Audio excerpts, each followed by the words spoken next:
Hey everybody, how you doing? It's Colette Baron-Reid. Welcome to the Energy Report for June. It is Gemini season, and I'm going to talk to you all about that. And I won very exciting. The Guides of the Hidden Realms, my newest deck that I did all the art for. It took me 18 months to complete the art, and then so it's been like almost 2.5 years coming because it takes a long time to get everything together. And I'm super proud and very nervous. But anyway, so I'm going to be using this deck. I'm going to be taking two cards to describe the energy that will be kind of like an umbrella over all of us. Now, the detailed, more personal stuff is coming from the Oracle, the Astro Oracle reading that I did with Debbie Frank this month. And I hope you guys like it because we hit it off like a house on fire, and she's fantastic. And we're kind of hoping that you like it enough that we'll do more of those. So please watch the Astro Oracle video for June with Debbie Frank. And let's get going here with the Guides of the Hidden Realms for June.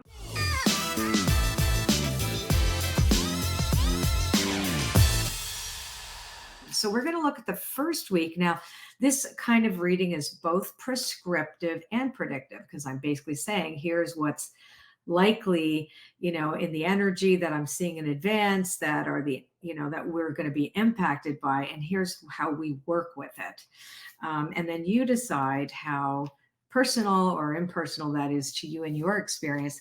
But if you combine this video with the other one, then you're going to get a really, really good personal reading when you put the two together. Okay, so let's look at the universal energies for the first week from the 1st to the 7th of.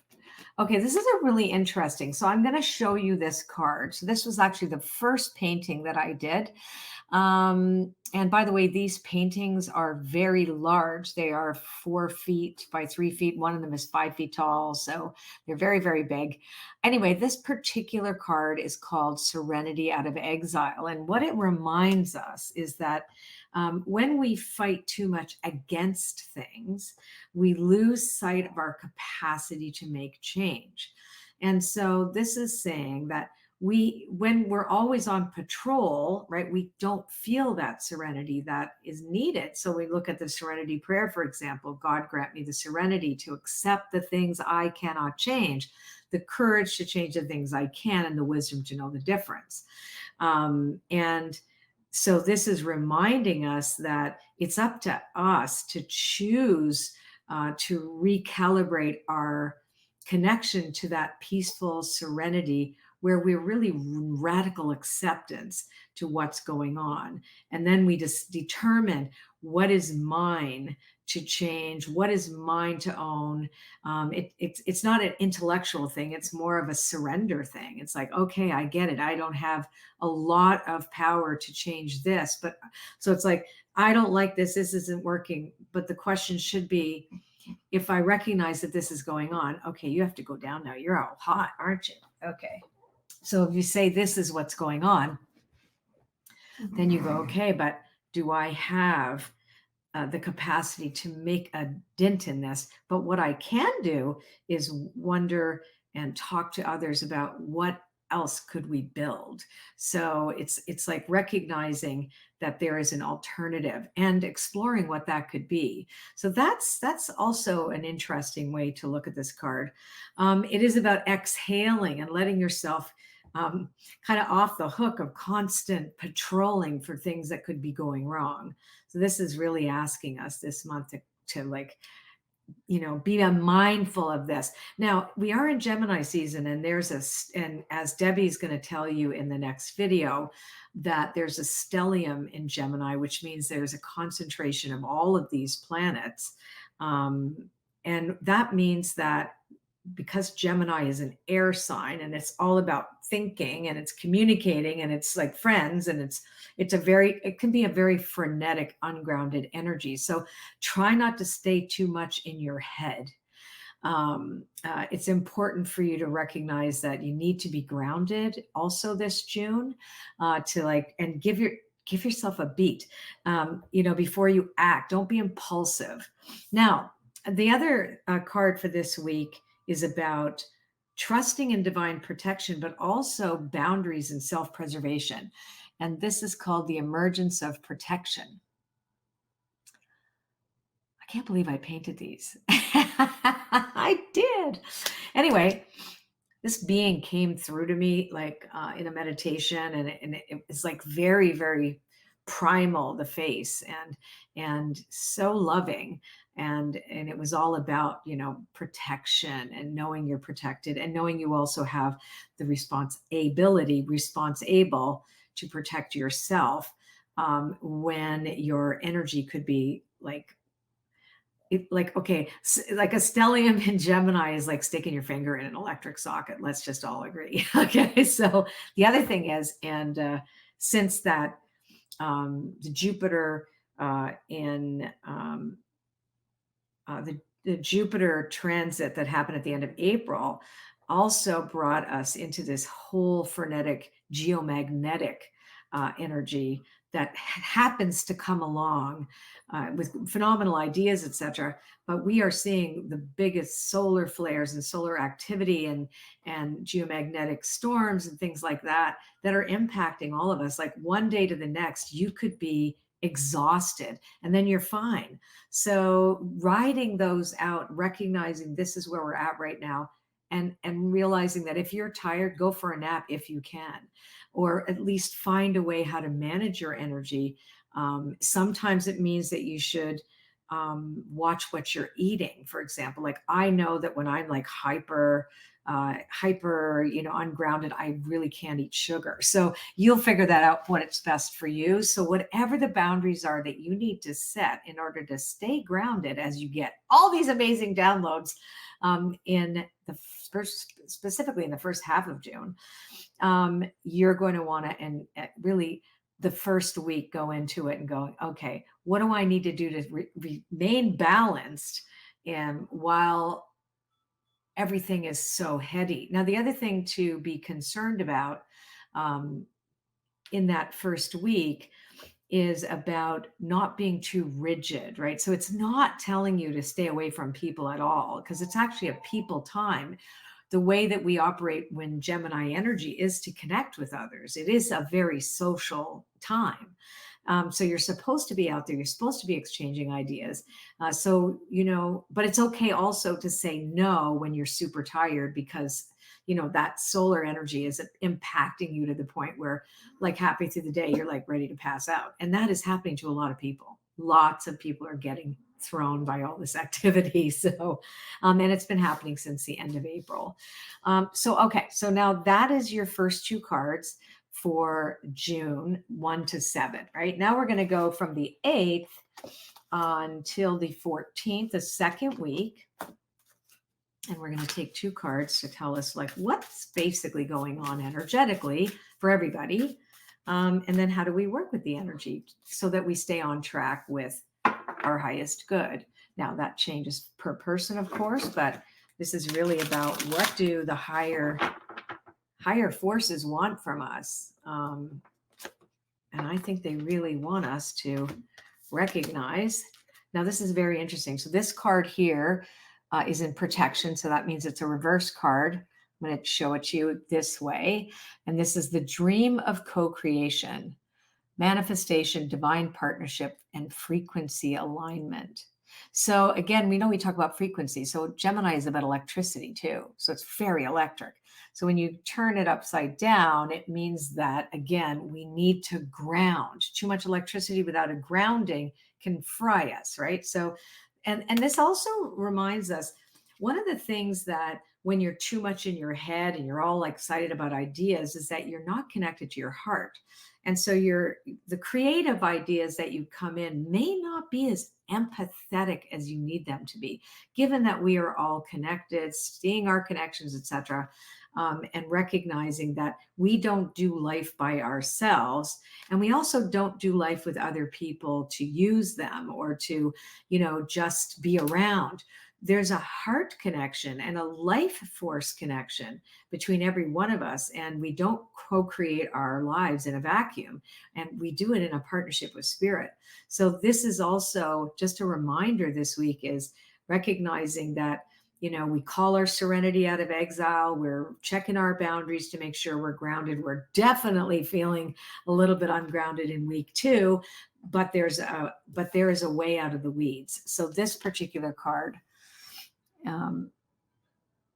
so interesting. Some of the beings that I painted were translucent, so you can kind of see how they come out of the underpainting. So I had to paint the environment and then figure out a way how to I did the best I could, kind of interpret what I was seeing. Anyway, this is a way out of the weeds. So we will be shown a way out of the weeds. That's it. So recognize that we might get in the weeds temporarily. We have our boundaries to set. We're asking, how is my self-care right now? What am I doing to ground myself? How do I stay in the day, in the 24 hours, without getting too squirrely with all the amazing things that are happening too? Because it's a really great month. But again, we don't want to fry ourselves. Like our wires can easily get fried. And so this is about getting organized too. So we receive a clear way out of whatever weeds we find ourselves in, but we also, our responsibility, right? So we're responsible to get organized. In other words, declutter our environment, make whatever order that we can in order for us to prepare for this, like for each day, even like having a list and ticking it off will actually help us be grounded too, to say, okay, I see it here. I'm not going to scramble and stay in in the mental state too long. I'm going to say, oh, this is the way I get out of the weeds. So this is, even though there's a lot going on, that's again, creativity is really great, very high, an opportunity for us to really trust that, we have the power to meet the world where it is without getting too caught up in the chaos. But the only way that we don't is if we surrender, accept radically what is, and then look for the solutions that are not generated by the intellect, by the way. They're received. So that frequency alignment that these are talking about as well is all about like being in that energy alignment, so that we're receiving inspiration, and then the intellect can enter the picture and decipher, like, oh, I got an inspiration. I've received this. So it's not about you so much as the receptivity that you have for spiritual awareness that then can be shared and educated and shared as ideas, but to remember where you got it from. So it's really important this month. Now, week 3 is 15 to 21. So we are going to pick 2 cards for 15 to 21. Oh, so we've got the solstice in there. You can tell I love green. So I like the primary. They all kind of came monochromatically to me. It was kind of interesting. There wasn't anybody. There's just a few of them that are really multicolored, but they typically showed up for me in an environment where there's a primary color. I thought it was interesting. So the first card we got was the river dances to the sea. So you want to trust in the adventure. You're in a flow state. This is a really, really good week. I think all of us are going to be feeling a little bit better, whether it's because we've got news of the outer world flowing in the right direction again, or what. But it does say here with this one that we've let go of stories. Letting go of stories means that we're replacing them with new ones. So surrendering attachments.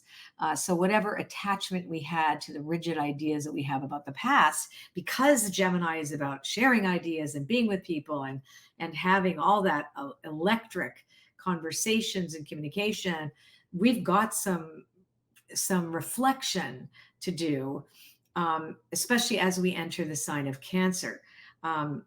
I interviewed Celeste Brooks from Astrology by Celeste. Very, very interesting conversation that we had about this month, and particularly about what happens to us when we move right into this, because we're heading straight into the phenomenal full moon in Capricorn as we enter the time of Cancer. And she said that every sign is in rebellion to the one before, right? It was very interesting. So here we have mentally based, air sign, mutable, all over the place, you know, exciting and social and fun, Gemini, and lots of humor. We got to also get into this month with a sense of humor. So even though I talked about serious things, we can't take ourselves too seriously. So laughter is a phenomenal medicine for anything that comes up for us this month. But it does say that we're going to start to really, I think that we've unearthed some unconscious patterns by the behavior that we see in us with other people. It doesn't come to us just by ourselves. It comes always in when we engage in others. So this is really great because we're going, you know what? I don't want to do this anymore. I can see that I've changed. I want to be a different person. I'm ready for this change, especially the Jupiter-Uranus transit that started this whole thing, you know, in Gemini, and now look, we went from Taurus to Gemini, and now it's like, whoa. And so there's this like really, really profound new idea and ways in which that we could think about the world that may have been hiding before, but now they're like front and center. Big ideas become doable things. So allow ourselves to really have that electrifying experience with, you know, with this particular energy this month. Now, all of a sudden, I love this when she said that. So I was thinking like, yeah, why does it feel so huge when we go from Gemini? You know, it started at the end of May, and all of a sudden, kaboom, we are in Cancer, you know, the 21st and 22nd, we're like in there. And then there's the basically get some adulting going on with the full moon in Capricorn, which is basically saying like, you know, you need to be mature about these things, about family, about who you are closest to, about the way you nurture yourself. As soon as you hit the end of the month, it's like, and I do think that a lot of this has to do with the fact that we are entering such a wild reframing of our multidimensional selves too. And I know that sounds a bit freaky to some people, but I feel it and I've seen it. Like I've seen like some people feel like they're over here and there's another group over here, and there's just the different vibratory patterns is palpable to me, especially if you see auras or you know how to track energy. You will track this. I have learned to get very neutral in the observer about all of this to the best of my ability, because I am a Cancer and I'm really emotional. And so when people are in pain or they're suffering, I feel that. And, you know, as an empath, I over feel that. So learning some ways, you know, protocols, ways in which I can still serve without losing myself in the feelings, right? So of course, here we come in feeling time. Here we go in July, you know, the end of June, we're starting into the Cancerian profile. And that is all about what is nurturing, what is like, it's the blankets, it's the softness, it's the, you know, closeness with the people that count. And it's sensitive too. There's a sensitivity to this. And of course, when you come in with the Capricorn, which is the opposite of Cancer, right off the bat, and this very profound and very big full moon of saying like, we need to be mature.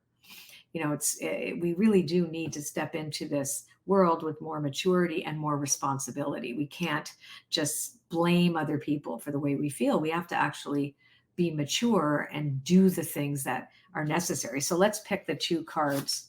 Yep. Ooh, and I love this. This is fun. So this was my first octopus I've ever drawn in my life. Anyway, it's called Another Chance to Be, and it is about second chances, rebirth. So here we have an emotional healing. So this card, it was interesting. This wasn't particularly a water being, but it was both water and a different substance. I didn't know what it was. So I kind of drew it like water.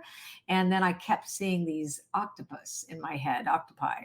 And so it because it's if you one of their legs comes off, they can grow a new one. So this is why the symbol of being able to regrow and rebirth something that we might have lost. So this is beautiful. So as we enter the last week of June, we're coming into this, you know what, I can redo, I get a redo, I get a rebirth. I get to rethink things and re-feel them in a way that's going to be better for me. And if it's better for me, it's going to be better for other people as well. And then we contemplate the true source of power. And I love this because it's all about divine will. Here's my little dragon. It's supposed to be light. It looks like hair, but I didn't know how to draw it. But anyway, I'm very proud of these cards. So this one here is about the true source of power, which is love and which is divinity, that we are really here as emissaries of divine will. And, coming out of, the whole concept of social and exchanging ideas, but being, a little bit too much in our heads might have created some dissonance with our own frequency alignment. And then we come into this more nurturing space where we're saying, okay, here we are, here this is, I'm coming into this season of Cancer next, which will be July. And I'm recognizing that the true source of power that I connect to has to come from my heart. And my capacity to feel for others and nourishment. It's the eternal mother energy that cares. And so here we have as well the idea that now we are all taken to task of what do we do about these things without losing ourselves in the making of these things, and then recognizing that, oh yeah, but we do get a chance to redo things and change our minds and do things differently. So and that's good because change is required of all of us, and this makes it a lot easier for us to do that. So all the ideas that we came up with in the first 3 weeks of June then start to get in, like we can start to bring them into our heart and see, does this help? Is this helpful? Is this good for me and my family? Is it good for me and my friends? Is this good for me and my community? How will this help us? And in what way is this good for the highest good for all? Which cannot always be answered sometimes, right? I think that's the eternal question. Anyway, Guides of the Hidden Realms, they are available this month, June 18th on a Tuesday. I'm going to be on Gabby Bernstein's podcast June 19th. So I'm super excited for that, and really, really proud of this. And I'm totally freaking nervous about what you guys will think. But I'm really happy with the cards. Anyhow, thank you so much. This is the month, and check out the Astro Oracle report with me and Debbie Frank. It's really cool. All right, take care.